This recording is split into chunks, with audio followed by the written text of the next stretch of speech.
Meredith. Thank you. And she's going to be our first speaker today. Thank you. Thank you. Hello, everyone, and welcome to our session.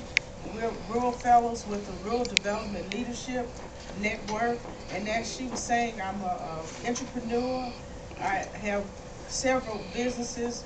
I'm the sole proprietor of a resume and writing service, and I'm a general partner of a small press, and also I'm an author, a co-author of a book, Married to Sin, which describes intergenerational incest, family violence, and extreme family dysfunction and poverty in rural Mississippi, which is in the southern part of the United States.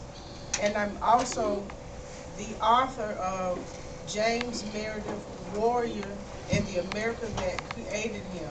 He was a civil rights worker during the 50 years ago. He was the first black to attend an all-white college in the state of Mississippi. And in terms of empowerment of rural women, being in business and having entrepreneurial skills is very important, because when a woman leaves an abusive or physically, mentally abusive relationship, she has to have an economic means to take care of herself. And business is one means of taking care of oneself when they walk out the door. Whether you walk out the door with the clothes on your back, as Tina Turner, a famous entertainer, did in the 80s, who was being abused by her husband, who was also the manager of her career.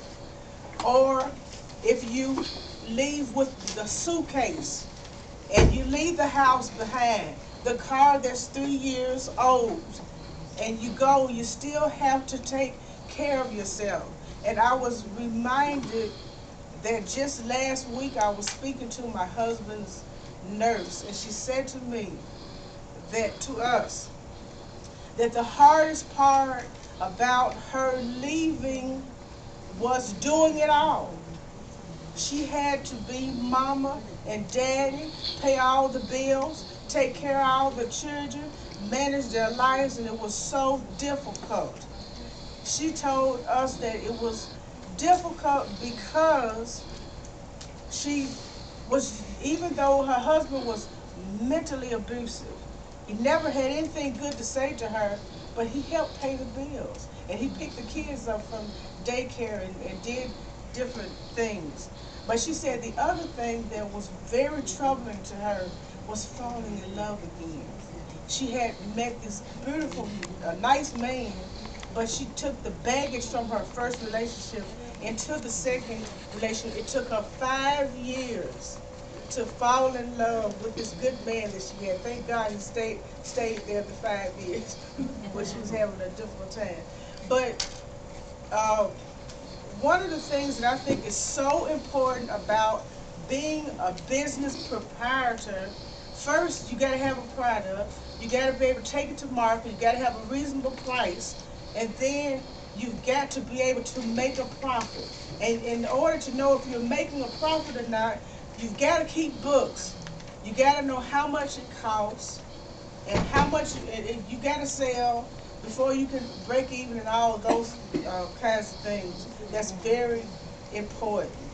But you got to believe that you can rise up above it all and start over. And in that, I think I have one more minute. I wanted to mention Darlene Collier, who is the co-author of the book Married to Sin.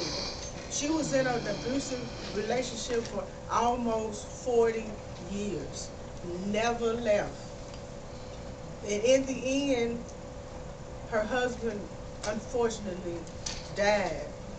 But after he died, she had a great transformation. She became more secure within herself, started selling her book, which was her product, dressing real nice, the big hat, the nice suits. She started to live again. And I think that that's one of the biggest things, that when you have a skill, entrepreneurship or whatever you do, whether you have t-shirts or whatever, it's being able to believe that you can bring the money home and put the bacon on the table. When you believe that you can do that, then you're on the road to transforming yourself into becoming empowering and taking care of you and yours. Thank you.